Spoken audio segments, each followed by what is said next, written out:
ಯಾವುದೇ ರೀತಿಯಲ್ಲಿ ಫಾರೆಸ್ಟ್ ಲ್ಯಾಂಡನ್ನು ಇಲ್ಲಿ HMT ಒತ್ತುವರಿ ಮಾಡ್ಕೊಂಡಿಲ್ಲ. ಅರಣ್ಯ ಇಲಾಖೆ ಹೆಸರಿನಲ್ಲಿ HMTಯ ಸ್ವಯಾರ್ಜಿತ ಆಸ್ತಿಯನ್ನು ಅರಣ್ಯ ಇಲಾಖೆ ಹೆಸರಿನಲ್ಲಿ ಫೆನ್ಸಿಂಗ್ ಹಾಕೊಂಡಿರ್ತಕ್ಕಂಥದ್ದು ಅರಣ್ಯ ಇಲಾಖೆಯವರೇ ಹಾಕೊಂಡಿದ್ದಾರೆ. ಕೆಲವು ಭಾಗದಲ್ಲಿ ಜಾರಕಿಹೊಳಿ ಕಾವಲು ಯಾವುದು ಜಾರಕಿಹೊಳಿ ಕಾವಲು ಫೆನ್ಸಿಂಗ್ ಹಾಕಿದ್ದಾರೆ. ಅದು 27 ಎಕರೆ HMTಗೆ ಸೇರಬೇಕು. ರೆಕಾರ್ಡ್ ತೆಗೆದು ನೋಡಿದ್ದೇನೆ. ಈಗ ಕೋರ್ಟ್ಗೆ HMTಯಿಂದಲೇ ಮೂವ್ ಮಾಡಲಿಕ್ಕೆ ಹೇಳ್ತಾ ಇದ್ದೇವೆ. ಈಗ ಸುಪ್ರೀಂ ಕೋರ್ಟ್ ಮುಂದೆ ಜನಗಳಿಗೆ ದಾರಿ ತಪ್ಪಿಸ್ತಕ್ಕಂಥ ಕೆಲಸ ಮಾಡಬೇಡಿ.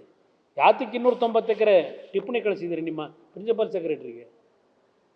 ಆ 290 ಎಕರೆ ತಗೊಂಡು ಏನು ಮಾಡಲಿಕ್ಕೆ, ಯಾರಿಗೆ ದಾನ ಮಾಡಿಕೊಡ್ಲಿಕ್ಕೆ ಮಾಡಿಟ್ಟಿದ್ದೀರಿ?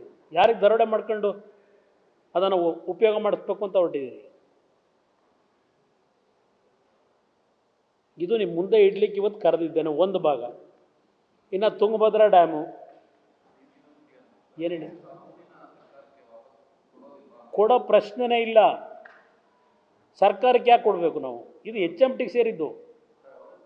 1960ರಲ್ಲಿ ಖರೀದಿ ಮಾಡಿದ್ದಾರೆ. ಸಾಗುವಳಿ ಆಗಿದ್ದನ್ನು ದುಡ್ಡು ಕೊಟ್ಟು ಕೊಂಡ್ಕೊಂಡಿರೋದು. ಸುಮ್ಮನೆ ಯಾಕೆ ಕೊಡ್ತೀರಿ? ಯಾರ ಅರಣ್ಯ ಭೂಮಿ ಅಂತ ಎಲ್ಲಿದೆ? ನ್ಯೂಸ್ ಫಸ್ಟ್ ನಿರ್ಭೀತಿಯಿಂದ ನಿಮ್ಮ ಪರವಾಗಿ.